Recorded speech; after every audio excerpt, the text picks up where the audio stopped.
Will you take a walk with me along the Sea of Galilee? As we wander north, the rising sun dazzles the waves on the rocking sea. A small boy, maybe 8 or 9 years old, runs along the edge of the lake.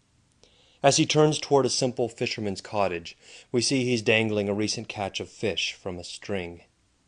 As we approach the cottage, we can hear the boy's mother humming, and can't help but smell the scent of baked barley wafting on the breeze. If we wait there for just a moment, we will hear the familiar maternal admonitions as the heedless child, hastily acknowledging and assenting, races away toward a nearby hillside, carrying a small bag.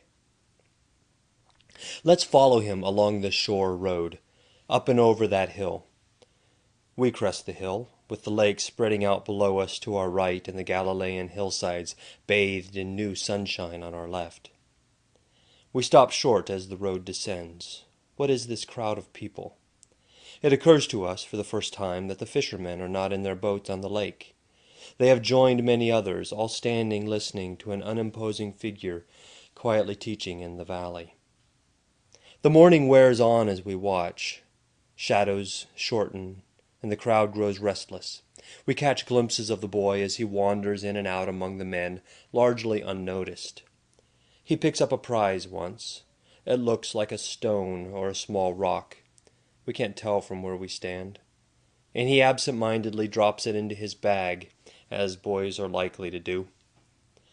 The teacher has paused. Some of the men close to him appear to be in conference, and one gestures across the lake. Another points up the road toward us where we watch. All seem to shake their heads. The boy wanders close at this point and is unexpectedly drawn into the conversation, and just as unexpectedly is relieved of his small bag. The bag is handed down the line to the teacher, the boy seeming unconcerned. Yet the teacher calls for him. The contents of the bag are laid on a large rock. The teacher smiles and calls the boy close upon discovering the stone, and together they examine the features of his prize. The crowd mills about restlessly as teacher and pupil explore the facets of the simple creation.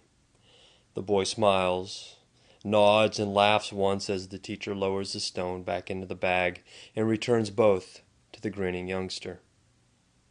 What else had been in that bag? Well, maybe by now you've guessed that laid out on that rock were 5 small barley loaves and 2 fish, intended as lunch for the boy. Another conference. The teacher's disciples move into the crowd, and the crowd begins to cluster and sit among the stones and wildflowers. Let's appreciate the amazement in the eyes of a small boy as handfuls of his mother's still, soft bread begin to fill baskets, which are handed to the teacher's disciples and then distributed to the men and women scattered across the hillside. The fish are handled likewise. The boy stands transfixed for the whole process, taking his own lunch of fish and barley bread directly from the hand of the teacher.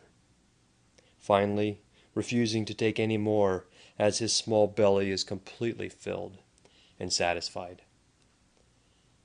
The day ends in the small fisherman's cottage with an excited boy held in contempt by his dubious mother, till her husband returns home telling the same amazing story. He sets a large basket of dark bread at her feet. Her own bread, that she had just baked that morning, still as fresh as the minute she pulled it from their tiny stone oven. John's Gospel picks up the narrative the next day. So when the crowd saw that Jesus was not there, nor his disciples, they themselves got into the boats and went to Capernaum, seeking Jesus. When they found him on the other side of the sea, they said to him, "Rabbi, when did you come here?" Jesus answered them, "You are seeking me not because you saw signs, but because you ate your fill of the loaves. Do not work for the food that perishes, but for the food that endures to eternal life, which the Son of Man will give you." Then they said to him, "What must we do to be doing the works of God?" Jesus answered them, "This is the work of God, that you believe in him whom he has sent." So they said to him, "Then what sign do you do? that we may see and believe you. What work do you perform?" Did they not remember the bread they had just eaten the day prior? They go on, "Our fathers ate the manna in the wilderness. As it is written, He gave them bread from heaven to eat." Jesus said to them, "It was not Moses who gave you the bread from heaven, but my Father gives you the true bread from heaven. For the bread of God is he who comes down from heaven and gives life to the world."